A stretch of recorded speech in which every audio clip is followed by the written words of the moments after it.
자, 오늘은 이게 거의 오브젝트 풀이 조금 내용이 빡세가지고 이거 많이 들어갈 것 같아. 자, 오브젝트 풀.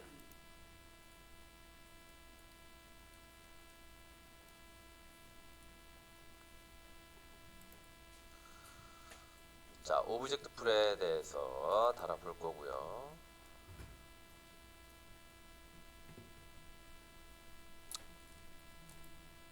자, 우리가 지금 총알을 어떻게 쓰고 있냐면 얘가 총알을 이렇게 해서 빵! 슉슉슉 쏘고 있어요. 그쵸? 빵! 쐈어요. 그럼 총알이 슝 날아가는데 이 총알이 지금 어디에 있냐면 어디에 있어요?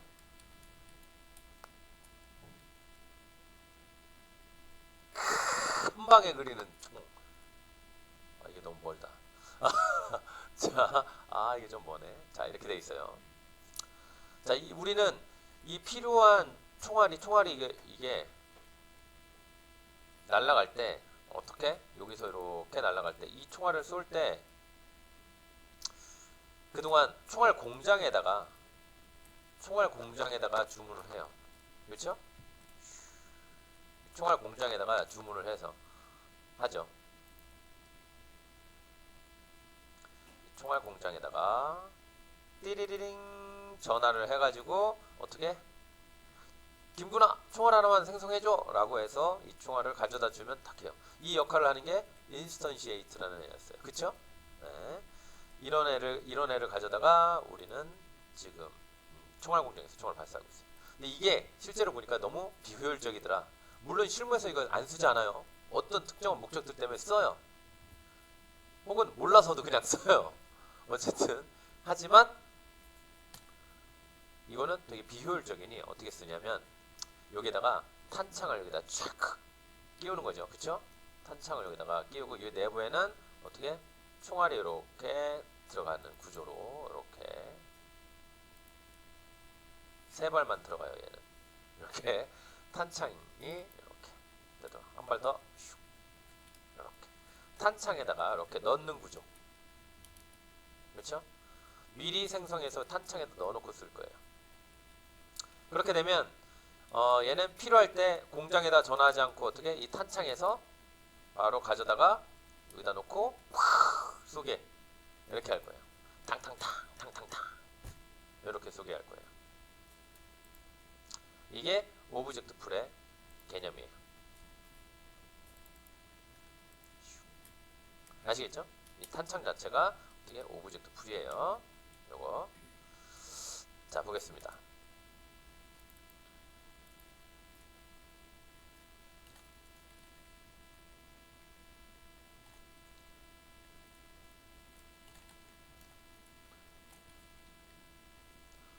자, 얘가 오브젝트 풀인데, 자, 이 오브젝트 풀은 총알을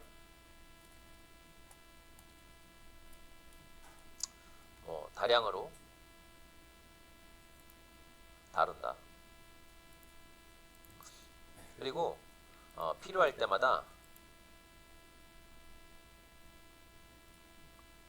하나씩 꺼내 쓴다.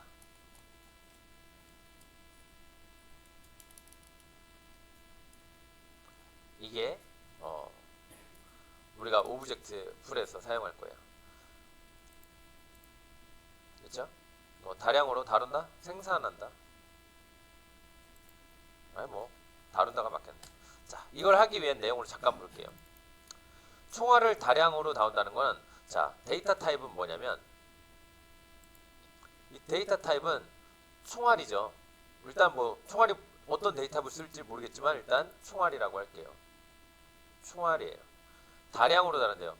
데이터 타입이 같은 총알이고요. 이거를 다량으로 다루게 하겠대요.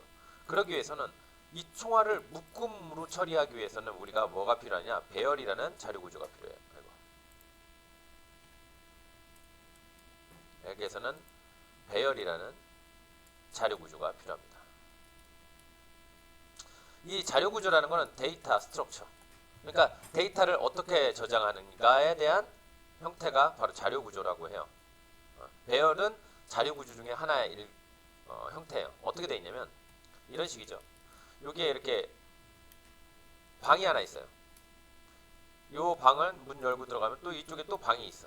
이쪽에도 또 방이 있고 이쪽에도 또 방이 있어요. 얘네들은 어떻게 통로가 여기에서 여기로, 여기에서 여기로, 여기에서 여기로, 여기에서 여기로 서로 왔다 갔다 할 수 있겠죠, 그쵸? 이렇게 연결되어 있는 애들이에요. 여기에서 한 방향으로 갈 수 있느냐? 못 가요. 어떻게? 얘는 여기에 사람 들어가, 차례대로 들어가. 그러면 어떻게? 순서대로 여기에 이렇게 들어갈 수 있어요. 순서대로 이렇게 들어가는 거야. 오케이? 뭐 갑자기 다르게 가잖아요. 이렇게 순서대로 들어가고 여기가 1번 방, 2번 방, 3번 방, 4번 방, 5번 방 이런 식이에요. 오케이? 이게 배열이 데이터를 다루는 방법이에요. 어떻게? 순서대로 들어갈 수 있고요. 순서대로 접근을 합니다. 0, 이렇게 1, 2, 3, 4 이렇게 데이터가 접근하게 되어 있어요. 어떤 자료 구조는 이렇게 되어 있어요. 그냥 방이 이렇게 있어. 그리고 이쪽에도 방이 있어. 이쪽에도 방이 있어. 방이 있어요. 내가 이 방 문을 열고 탁 들어가. 딱 들어가요. 내가 저쪽으로 가고 싶으면 어떻게? 얘가 여기 쫙 연결된 통로가 하나 있어가지고 그걸로 타고 슉 가서 여기로 갈 수 있어요. 또 여기도 이렇게 통로가 있어서 어떻게? 슉 해서 이렇게 갈 수 있어요. 이렇게 연결되는 이런 구조들을 이렇게 링크가 이렇게 연결되어 있는 구조를 우리는 리스트, 링크드 리스트 뭐 이런 식으로 표현을 합니다. 이런 자료 구조도 있어요. 이것도 또 배울 거고 지금 우리는 배열에 어떻게? 이렇게 되어 있는 녀석이에요. 이렇게.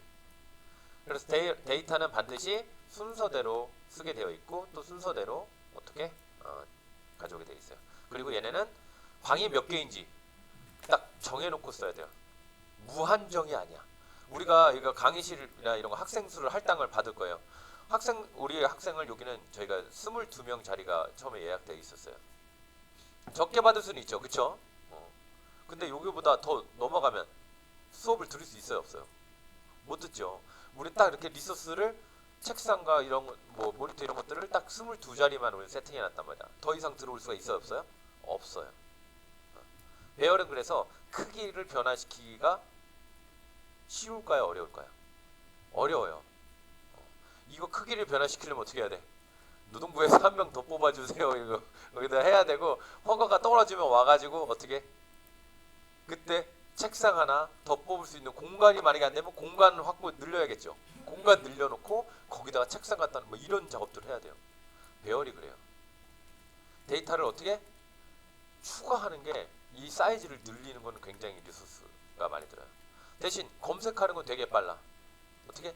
이렇게 순서대로 훅 훑어버리면 되니까 바로 옆방 이렇게 문 열고 들어가면서 여기 있나 이렇게 찾아보면 되니까 되게 빨라요. 대신 이 구조 자체를 막 추가하는 뭐 변경해서 크게 혹은 우리는 22명이었는데 한 명이 빠졌어. 그래갖고 우리는 얘가 한 명만 하겠다. 그냥 놓고 써도 되지만 한 명만 해서 이 자리는 빼세요. 그럼 어떻게 해야겠어요? 노동부에 다시 보고해야 돼. 저희 한 명 나가지고 그 한 명 자리는 저희가 뺄 건데 괜찮을까요? 그래요. 그럼 빼세요. 그럼 어떻게 해요? 책상 드러내고 이거 빼고 학생부에서 이거 제거하고 어때요? 추가하고 빼기가 되게 빡세네. 바로 배열이라는 애가 그래요. 추가하고 빼기가 빡센 자료 구조가 데이터를 넣을 때 그냥 단순히 넣고 서치하고 이런 것들은 빠를 수 있는데 어떻게 훅 잡아 빼거나 혹은 추가하거나 이럴 때 느린 애가 바로 자료 구조예요. 그런 애가 바로 배열이에요. 자, 이런 배열이 되게 많이 쓰여요. 왜? 같은 이런 데이터 타입을 다량으로 관리할 수가 있어서 마치 우리 여기에 학생들 묶음으로 우리가 관리할 수 있죠. 여기는 뭐 일반 우리 그쵸? 뭐 유니티 반이라고 했을 때 유니티 반으로 우리 학생들 전체를 우리가 관리할 수 있잖아. 그쵸? 여기서 유니티 반이라는 건 변수가 되고요. 그룹을 만들어 놓은 변수가 되고 이 변수 안에는 뭐 어떻게 들어가 있죠? 학생들이 들어가 있죠. 그쵸? 이렇게 다량으로 학생들이 들어갈 수 있어요. 자, 그러면 우리가 배열을 찾아보고 기존에 우리 지난 시간에 강사님이 해주셨던 대로 어떻게 배열은 이렇게 쓰죠. 데이터 타입이 들어가고요. 데이터 타입은 우리가 뭐라고 하죠? 자료형이고요. 누구라고요? 우리 형 아니라고 했죠? 자료형이에요. 너무 진지하게 내가 수업을 하나? 우리 형 할 때 다들 꿈쩍도 안 하네. 자, 자료형 하고요. 그 다음에 배열이 표시가 이렇게 됩니다. 꺽쇠 표시로 이렇게 하고요. 그 다음에 어떻게? 여기에 뒤에 변수가 들어가고요. 이렇게 끝날 수도 있어요. 그냥 야, 반 만들어. 그 유니티 반 만들어. 그래서 오케이 유니티 반 하고 할 수 있어요. 근데 아직 몇 명을 받을지는 정하지 않았어요. 그럼 이렇게 해서 끝날 수 있어요. 오케이? 우리 종이컵에도 물을 따라다 줄 수 있지만 그냥 종이컵만 줄 수가 있잖아. 그렇지? 자, 이렇게만 해서는 사용할 수가 없어야지. 이 반에 아직 학생들을 받지를 않았으니까 사용할 수가 없어요. 몇 명을 받을지를 정하지를 않아서. 그래서 몇 명을 받을지를 정하려면 이 변수에다가 new 해서 몇 명을 새롭게 받을 건지, 이거는 컴퓨터 공학적으로 하면 메모리 할당이라는 뜻이에요. 새롭게 메모리를 어떻게 아까 얘기했던 그 방 있죠? 방을 메모리 공간을 할당하겠다라는 얘기예요. 룸을 할당하겠다. new. 우리가 그 클래스 같은 거 만들 때도 객체 만들 때 new 해가지고 사용자 자료는 클래스 할 때 만들어요. 우리 저번에 해봤죠? new 벡터3 해가지고 이렇게 해봤잖아요. 그때도 new 하는 순간 어떻게 되는 거예요? 방이 만들어지는 거예요. 그 공간이 걔네를 담을 수 있는. 자, 이렇게 new 해가지고 만들고 뒤에다가 데이터 타입이 들어가고요. 데이터 타입이 들어가고 여기에 뒤에다가 방 크기를 써줘요. 크기. 얘가 몇 개짜리일지 방 크기를 이렇게 써주는 거예요. 그러면 어떻게 돼요? 유니티 반을 만들긴 만들 건데 아직 아무것도 하진 않았어. 그냥 유니티 반이라는 것만 해놨어요. 근데 아직 이제 몇 명을 받을지를 이제 정하는 거예요. 밑에서. 혹은 요거 빼고 요걸 위에다가 값을 넣어줘서 똑같이 넣을 수 있어요. 뭐 이거나 여기다가 는 해서 넣는 거나 int 10이나 int a 10이나 아니면 밑에서 a에다가 10 넣어주나 똑같았죠. 얘도 마찬가지예요. 이렇게 해놓고 여기다 는 해서 바로 할 수도 있고 아니면 밑에서 이렇게 내가 쓰고 싶은 데서 변수에다가 값이 는 해서 새롭게 공간을 할당해야 돼요. 방을 할당해야 돼요. 어떤 타입으로? 요런 타입으로. 방 몇 개를 이렇게. 자, 여기 있는 데이터 타입이 왜 중요하냐면요. 여기 있는 데이터 타입이 왜 중요하냐? 우리가 데이터 타입을 int로 해볼게요. int를 해볼게요. 오케이? 그러면 방을 데이터 타입에 따라서 저 자료형에 따라서 내가 할당해야 되는 그 방 크기를 얼만큼으로 해야 될지가 정해져요. int 같은 경우에는 4바이트. 지금 윈도우 64비트 이런 거 같은 경우에는 어떻게? 4바이트가 아니라 64비트면 몇 바이트예요? 8바이트. 이렇게 커져요. 오케이? 32비트로 할 거냐, 이건 4바이트니까 32비트냐 64비트냐에 따라서 얘한테 메모리를 할당하는 방 크기가 커져요. 그러니까 어떻게? 전 등치가 크죠. 근데 저한테 좀 요만한 방을 줘. 그럼 내가 들어갈 수 있어 없어? 못 들어가죠. 딱 저한테 사이즈에 맞는 방을 주고 우리 소리한테 방을 할당할 때는 저보다 등치가 요만하니까 얄쌍하잖아. 그치? 요만하니까 어떻게 해요? 얘한테는 요만한 방도 들어갈 수 있죠. 딱 맞게. 그래서 그 데이터 타입에 따라서 이 사람을 할당하는 메모리 크기가 달라진다는 얘기예요. 그래서 여러분들이 데이터 타입을 공부하면 int가 있을 거고 뭐 바이트 있을 거고 보통 바이트, int 이 정도만 아셔도 크게 변화 없어요. 여기다가 int 뒤에 뭐 30이냐 64냐 이런 식으로 숫자들이 붙는 것들을 보실 수 있을 거예요. 찾아보면 그 뒤가 그게 뭐냐면 바로 이 데이터가 메모리를 차지하는 그 공간 크기예요. int 30이면 32비트짜리 공간을 차지하는 거고 64면 64비트짜리 공간을 차지하는 거고 그 공간을 차지함에 따라서 우리가 거기다가 쓸 수 있는 데이터 크기 정해져요. 그게 바로 좋아요. 이게 이런 거는 이제 컴퓨터 공학 제일 초창기에 변수나 이 메모리 공간 잡으면서 나오는 얘기인데 그런 거는 제가 지금 여기서 언급을 이렇게 드렸다면 그런 기본적인 내용들을 여러분들 한번 찾아보세요. 그러면서 각 운영체제마다 잠깐만 운영체제마다 사용하는 공간이 달라요. 어쨌든 그치. 1바이트는 8비트 이렇게 들어가. 바이트 크기를 알 필요 없는데 우리가 흔히 인트 이렇게 쓰는 것들은 그 32비트 컴퓨터에서는 우리가 32비트라고 사용을 하고 64비트에서는 64비트 이런 식으로 해요. 근데 자바나 C샵 같은 언어에서 좋은 게 얘네들이 좋은 게 뭐냐면 이런 거예요. C나 C++ 같은 경우에는 우리가 그런 것들을 거의 세팅을 해줘야 돼.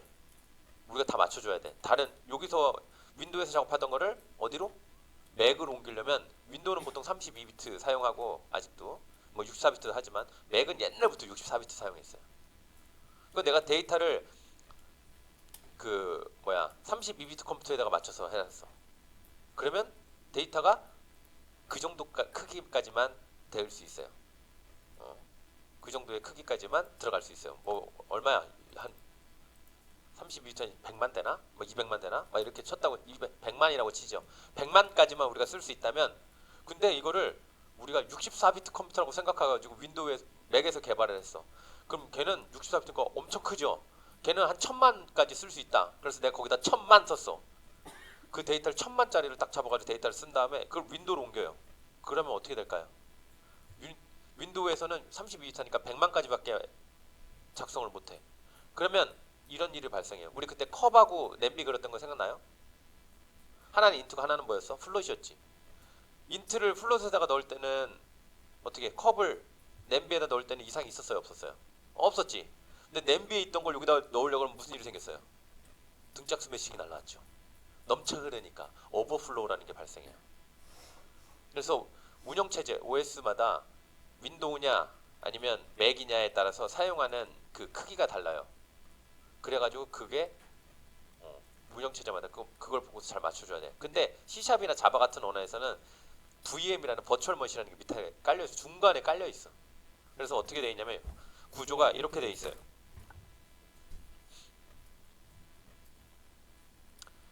이렇게 되어 있어요. 여기 C샵이나 C샵 같은 경우에는 .NET 이렇게 되어 있고 요 위에 얘네가 버추얼 머신이라는 애가 VM에 깔려 있어요. 이 위에 뭐 C샵 뭐 이런 것들이 돌아요. 뭐 자바스크립트 그 다음에 여기에 뭐 이 단넷 위에서는 뭐 C++ 돌고 뭐 이것저것 있긴 있어요. 얘네들 위에서 도는 것들은 요즘에 자 이런 식으로 도는 애들은 어떻게 되냐면 내가 여기서 인트 하고 그냥 썼어요. 그럼 인트하고 썼더라도 내부적으로 얘가 바로 여기에 시스템이에요. 여기 OS가 밑에 깔려 있는데 시스템이 바로 인트 했으니까 너는 32에서 바로 이렇게 때리는 게 아니라 VM을 거쳐서 이렇게 들어가잖아요. 그쵸? 화면을 보면 레이어가 이렇게 돼 있잖아. VM에서 너 32? 근데 내가 딱 보니까 운영체제가 얘는 64비트를 써. 인트를 그럼 얘가 내부적으로 몇으로 처리해? 64비트로 처리하고요. 뭐 이런 식으로 바꿔줘요. 중간에 VM이라는 애가 그런 역할도 막 처리를 해줘요. 좋죠. 자바에서 가져왔었던 그런 개념인데 그걸 C샵에서도 가져와서 차용해서 저렇게 쓰고 있어요.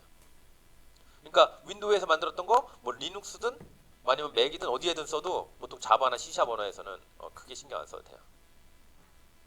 근데 C++를 네이티브 C++나 C나 이런 것들을 사용하는 언어들은 어떻게 해야 돼? 여기서 만든 거 갑자기 맥으로 갖고 가면 안 될 수도 있어요. 그런 자료형들을 서로 맞춰줘야 돼요. 각각 언어마다 지원하는 것들이 좀 달라요. 자, 이런 거는 데이터 타입을 한번 그 운영체제 플러스에서 그런 공부를 해보세요. 그 보통 이런 기업체들 요즘에 그 공채 시험 볼 때 이거는 삼성 그 다음에 SK 여기저기 시험 본 애들이 문제가 다 똑같대. 나오는 얘기 중에 하나가 그런 얘기예요. 알고리즘 기본으로 한 70% 정도가 문제에 들어가 있어요. 근데 나머지 부분은 뭐 OS라든가 이런 부분들이 나머지에 채워져요. OS에는 바로 지금 내가 얘기했던 이런 부분도 들어가겠지. 거기다가 뭐 네트워크나 그 다음에 그런 뭐 DB 관련된 내용들 몇 가지 그런 것들도 추가로 들어가고. 취업 준비를 하는 사람들은 실제로 거기에 공채 문제나 아니면 일반 그런데 문제에서 뭐가 나오는지를 어떻게 사전에 검사해보고 나의 스킬 능력치를 그런 교양들을 조금씩 쌓아나가는 거 중요해요. 그래서 오늘 할 일에 취업인 사람들은 뭐가 들어가야 돼? 각 회사별로 공채에는 주로 어떤 문제들이 나오는다. 내가 타겟팅하는 그런 정도 수준의 업체들은 어떤 것들을 주로 보더라. 그런 것들을 좀 오늘 할 일에서 검색하는 능력들, 그 다음에 그런 것들 서로 공유해주면 좋을 것 같아요. 아시겠죠? 자, 이렇게 돼 있습니다. 자, 데이터 타입 얘기하다가 여기까지 나왔는데, 자, 그 중에 하나의 데이터 타입 중에서 우리가 뭐 인트다 이렇게 쓸 수 있죠. 이런 애들 있어요. 인트는 뭐 그렇고. 자, 이런 것들을 묶음으로 처리하는 자료 구조하고 데이터 타입하고는 달라요. 자료형은 인트냐, 뭐 바이트냐, 스트링이냐 이런 데이터를 담는 그릇일 뿐이고 배열은 어떻게? 그런 애들을 묶음으로 관리하는 것뿐이에요. 오케이?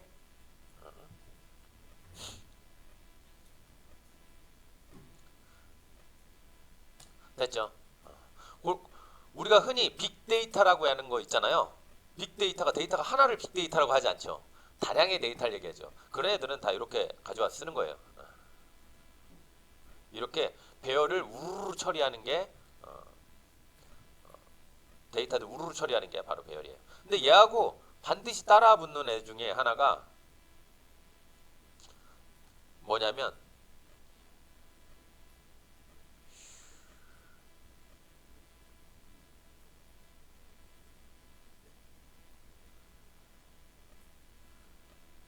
얘하고 반드시 따라 붙는 애가 바로 for예요. 혹은 반복에 대한 거라서 while이라는 애도 있고요. 그 다음에 do, while 이런 애도 있어요. 다 반복에 관련된 애인데 얘는 우리가 배웠죠. 그쵸? 얘는 다 똑같은 목적으로 사용할 수 있어요. 뭐든지. 하지만 얘는 조금 어떤 어디에서 어디까지 구간을 정해놓고 쓰는 편이고요. 얘는 조건이 만족하는 동안 얘도 비슷하고요. 조건에 따라서 계속. 그러니까 어떻게 돼요? 조건만 만족하면 영원히 안 끝날 수도 있어요. 우리가 흔히 무한 루프에 빠진다 이런 얘기, 뭐 코딩 쪽 접하는 사람이 아니더라도 무한 루프에 빠진다는 얘기 종종 하죠. 그게 바로 보통 어디냐? 저 while을 뜻해요. 조건이 만족하면 무한 루프에 빠져버릴 수가 있어요. 내가 누구 코드였지? 누구 코드에서 while문을 봤는데 네 거였니? 어디였지? while문을 봤는데 딱 보니까 이 조건이 만족하지 않으면 계속 무한루프에 빠지는 유니티가 자꾸 꺼져. 그럼 유니티가 멈춰. 그럼 강제 종료 해야 되는 코드들이 있어요. 그래서 while문을 제가 굳이 여러분들한테 안 가르쳐 줬던 것 중에 하나가 while문을 초창기에 잘못 쓰면 어떻게? 그냥 자꾸 뻗어. 무한루프에 자꾸 빠져요. 그래서 for로 먼저 익숙해진 다음에 근데 알고리즘이 들어가면 while이라든가 쟤네들은 또 안 들어갈 수가 없어요. while이 또 안 들어갈 수가 없어서 개인적으로 여러분들이 while과 do while 저런 것들을 한번 찾아보세요. 그 다음에 알고리즘에 하나가 더 나오는 것 중에 하나가 이 반복 처리가 이거예요. 재기, 뭐 recursive 막 이렇게 얘기하는 뭐 recurrent, 재기라는 재기랄, 재기. 이 재기인가요? 명절에 차는 재기. 될 때까지 나와. 비슷한 것도 뭐가 있어? 재기.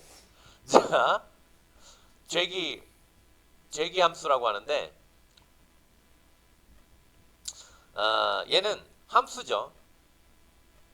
어떤 펑션이에요. 이런 펑션인데 얘가 이 안에서 자신을 계속 불러. 그럼 어떻게 될까요? 지가 저를 계속 불러.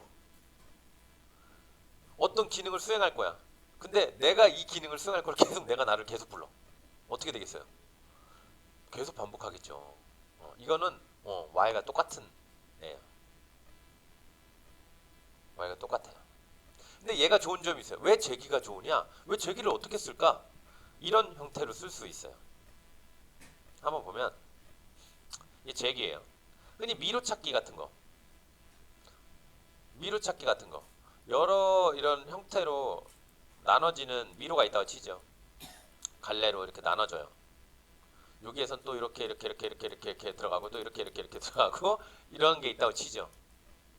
그때 일반 while이라든가 얘네 do나 이런 것들을 하려면 이거를 처리하기가 좀 빡세요.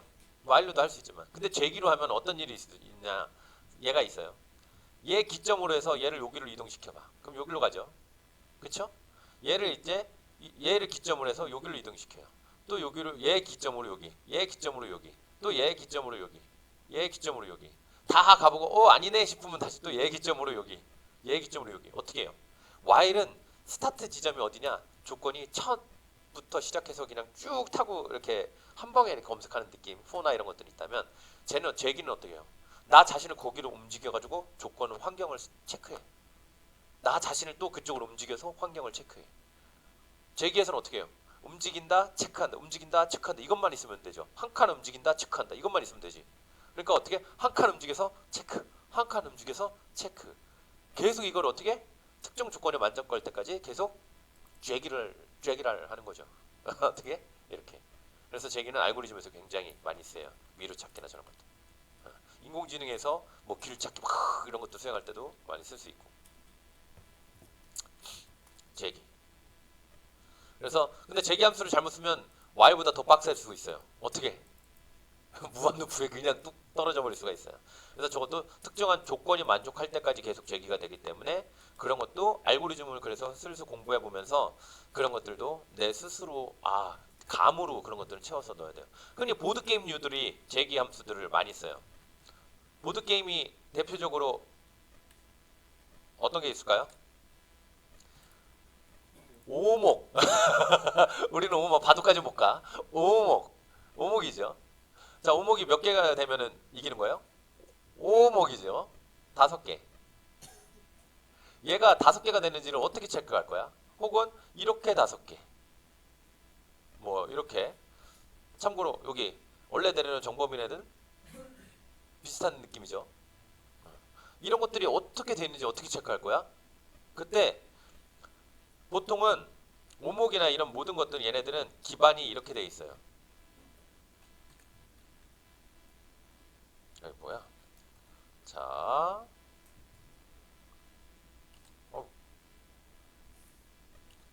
자,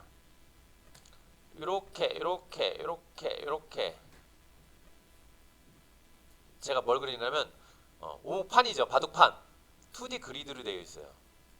그래서 어, 그래서 내가 얘가 여기 이렇게 연속으로 되어 있는지를 어떻게 체크하느냐? 어떻게 하면 돼요? 제기로 가는 거예요.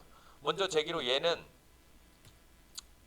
어떻게? 여길 기준으로 해서 쭉 돌아봐요. 여기로 옮기고 여기로 가서 여기로 옮기고 없어. 그러면 여기는 어떻게? 안 해. 여기로 가. 또 여기로 가봐. 없어. 그러면 제기에서 끝. 여기도. 근데 대각선으로 어떻게? 몇 방향으로? 슉슉 대각선까지 이렇게 해가지고 자기를 기준으로 제기로 돌려버려요. 어떻게 갈 수 있어요? 제기로. 여기서 이렇게 될 때까지 여기서 또 이렇게 제기로 이런 식으로 또 여기서 이렇게 제기로 계속 돌리다 보면 계속 카운트는 늘어날 수 있겠죠. 그러면서 얘가 몇 개가 연속으로 연결되어 있는지 이런 것들을 다 제기 함수를 이용해서 찾아낼 수 있어요. 이런 건 또 어디서 할 수 있느냐? 또 모자이크 처리든가 여러 가지에서도 계속해서 해나갈 수 있어요. 자, 그래서 여기까지 얘기가 나왔지만 어쨌든 자료 구조를 검색하는 거에서는 이렇게 반복적으로 하는 거에 for, while, do while, 제기 함수 이런 것들이 쓰인다. 그렇죠? 자, 이런 것들을 알아주고요. 우린 이 중에서 어떻게 for를 가지고서 얘기를 해볼 거고요.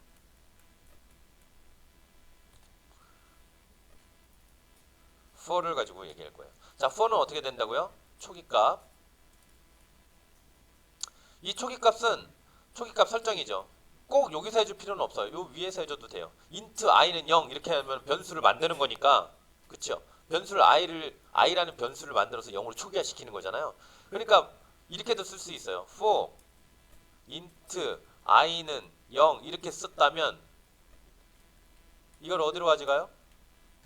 int i는 0 땡땡 한 다음에 여기다가 i가 뭐 5보다 작은 동안 i 더하기 뭐 이런 식으로 갈 수 있다고요. 오케이?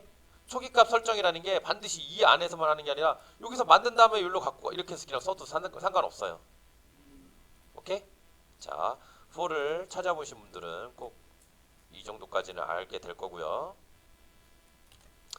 자, 초기값 이렇게 있고 어떻게? 그 다음에 여기는 조건, 그 다음에 증감에 대한 내용들이 나오죠. 그쵸? 그 다음에 이렇게 서클 표시, 이 안에 할 거 이렇게 들어가죠. 이게 우리 후어의 기본 문법이었죠. 우리 계속 몇 번 테스트 해봤죠.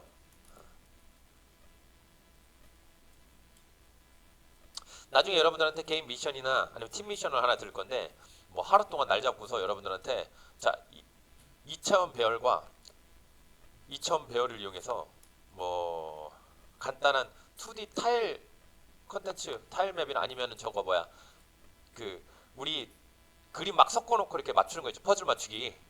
그런 거 한번 만들어 보라고 제가 그 당일 미션 하나 던져주고 그런 거 할 거거든요. 오케이? 그런 거 할 때 어떻게 쓰겠어? 2D 타일, 이거 타일이라는 거는 이렇게 그리드 형태로 되어 있어요. 이렇게. 요게 사람 얼굴이 하고 이렇게 돼 있겠지. 그쵸? 근데 얘네들은 어떻게? 배열로 보면 순서가 이렇게 돼요. 제일 첫 번째가 0 이렇게 쓰고, 여기 0번째로 써요 무조건. 그 다음에 1번째, 2번째, 3번째, 4번째, 5번째, 6번째, 7, 8, 9, 10, 11 이렇게 쭉쭉쭉 가는 거예요. 근데 엄밀히 얘기하면 이렇게 쓰지 않고요. 1차원 배열 같은 경우에는 이렇게 쓰지 않고 이렇게 써요. 형태가 어떻게 되냐면 아까 제가 방 설명드렸던 것처럼 이렇게 일렬로 되어 있어요. 일렬로. 이게 배열의 1차원 배열이에요. 1, 0, 1, 2, 3, 4, 5, 6, 7, 8 이런 식으로 가야 되는 거예요. 지금 제가 이렇게 쓴 거는 이거는 엄밀히 말하면 이렇게 쓰면 안 돼요. 어떻게? 얘네들은 이렇게 쓰면 안 되고 이렇게 써야 돼요. 우리가 쓸 때 그림상으로 보면 얘는 0행 0 0열, 그쵸? 0행 1열, 0행 2열, 0행 3열. 여기는 1행 0열, 1행 1열, 1행 2열, 1행 3열, 2행 0열 이런 식으로. 알겠죠? 이렇게 가는 게 돼요. 그럼 얘는 배열이 몇 개가 필요해? 2차원 배열이라는 개념이 필요해요. 배열 안에 배열. 그럼 얘를 검색하기 위한 방법도 그래서 4도 2차원 4가 들어가요. 대표적으로 우리가 그래서 별표 찍어봤죠. 그때 역삼각형 별표 찍어봤죠. 그때 2차원 2단계의 4를 쓰게 되는데 4는 저렇게 돼요. 우리가 이런 것들이 좀 익숙해지면 요거를 익숙해지기 위해서는 결국엔 이런 거를 어떻게 해야 돼요? 프로젝트를 던져봐야 돼. 프로젝트를 해봐야 돼요. 그리고 알고리즘을 몇 개를 풀어봐야 돼. 알고리즘 문제는 그때 우리가 필요할 때마다 계속 우리 별표 찍듯이 던져드릴 텐데 그래를 어디다 사용할까지는 우리가 프로젝트를 해봐야지 몸에 익어요. 저 같은 경우나 학교에서도 이런 것도 좀 다 배우지만 얘네를 그렇네 숙제를 내줘도 그렇네 밖에 못해. 얘를 왜 프로젝트를 해봐야지 내가 진짜 응용이 돼.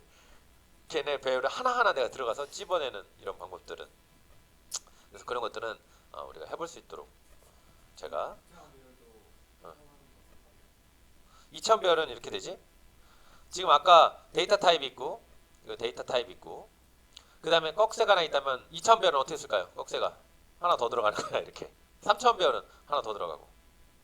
오케이? 됐죠? 자 2차원 배열일 때는 이렇게 들어가고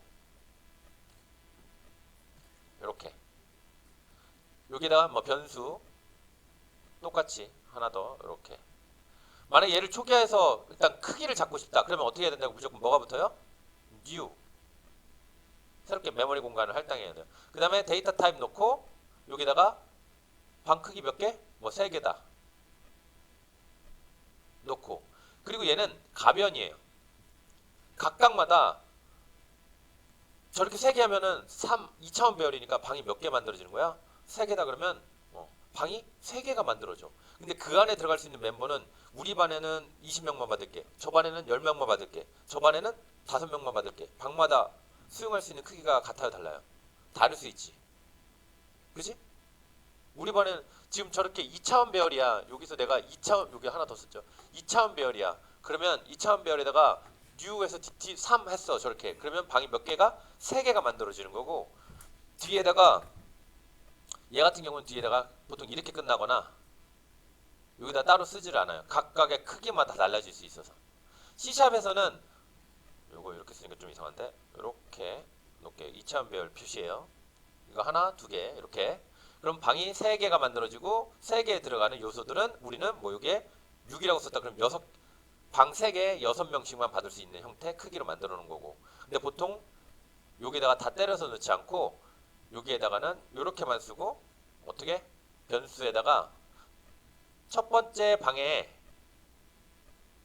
크기는 다시 new 해서 새롭게 만들어요. 어떻게? new 해서 첫 번째 방은 데이터 타입 크기가 어떻게 된다고? 요게 뭐 6개. 그 다음에 두 번째 방은 크기가 3개. 그럼 어떻게 해요? 우리 반에는 6명만 받을 수 있고 저 반에는 3명 받을 수 있고 다른 반에는 또 이렇게 각자 해요. 근데 행렬이라는 거 우리가 알고 있죠. 행렬이 바로 2차원 배열이야. 근데 행렬은 어때요? 행과 열의 개수가 다 똑같잖아. 그렇게 할 때는 얘도 그렇게 똑같이 쓸 수 있고 666 이렇게 다 때리면 다 똑같은 거니까. 그쵸? 근데 행렬 같은 경우에는 이렇게 써요. 유니티에서 C샵에서는 행렬을 이렇게 해서 쓸 수 있어요. 3, 3 하면 3바이 3짜리 행렬이 만들어졌다는 거예요. 이런 식으로. 다른 언어에서는 이런 게 없어요. 그래가지고 제가 굳이 C샵에만 이렇게 한정된 언어는 저는 안 쓰거든요. 이런 거는 잘. 다른 모든 언어에서는 이런 식의 행렬을 따로 만들어가지고 하는 것들이 없어가지고 굳이 이런 걸 쓰지는 않아요.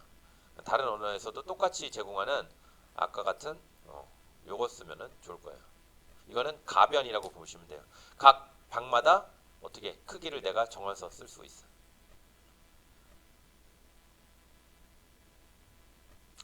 어저께 그래서 내가 배열하고 찾아보라고 했죠. 쉬는 시간 들을 테니까 지금 뭐 시간 되는 사람들은 구글에서 C샵 배열에 대해서 한번 찾아보세요. 이 정도 난이도까지는 들어가진 않겠지만 오케이? 우리가 지금 하려는 오브젝트 풀은 이 정도까지는 들어가지 않아요. 하지만 이거 이상으로 실무에서는 되게 많이 쓰니까 한번 찾아보세요.